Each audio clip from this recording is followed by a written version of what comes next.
is half term here for schools, and that means that Parliament is also in recess. So the parties are using this time to reflect on what's happened, because effectively, unlike many other European countries, it's been two parties who have dominated here at Westminster for the past century. The Conservatives and the Labour have swapped governments between them. And so on the Conservative side, of course, the damage from these elections was limited already because the Prime Minister had resigned.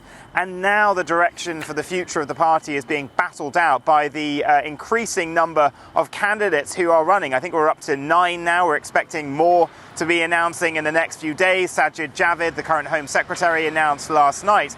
And there's a war of words already breaking out between them about the future. And this morning, Jeremy Hunt, the Foreign Secretary at the moment, who is going to be running, has said it would be political suicide if a future Tory government tries to push through a no-deal Brexit. He says there isn't an appetite for that in Parliament, and that it would deliver a Corbyn government by Christmas time. Now, one person looking on at all of this with much glee is the Brexit Party leader, Nigel Farage. I caught up with him yesterday at his celebrations and press conference, where he had strong words for these current two parties, because he thinks that it's time now to change the way that Westminster works, and he thinks he might be appearing in the green benches in there in a pretty short while. We've got a mandate.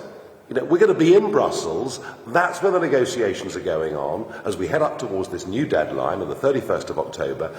Many of the men and women that have been elected on the Brexit Party lists are businessmen, businesswomen of considerable experience, people who've done deals for a living, people who've run big companies, employed tens of thousands of people. We want to be part of that negotiating team to make sure that we're all ready to leave on October the 31st on WTO rules or whatever else.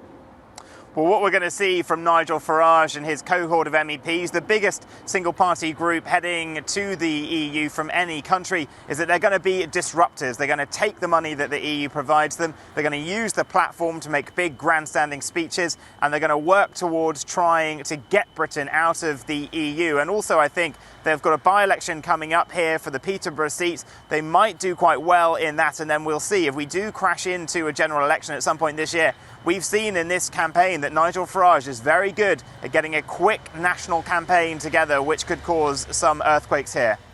And what about on the other side of the Houses of Parliament there? What does the soul-searching look like for the opposition Labour Party?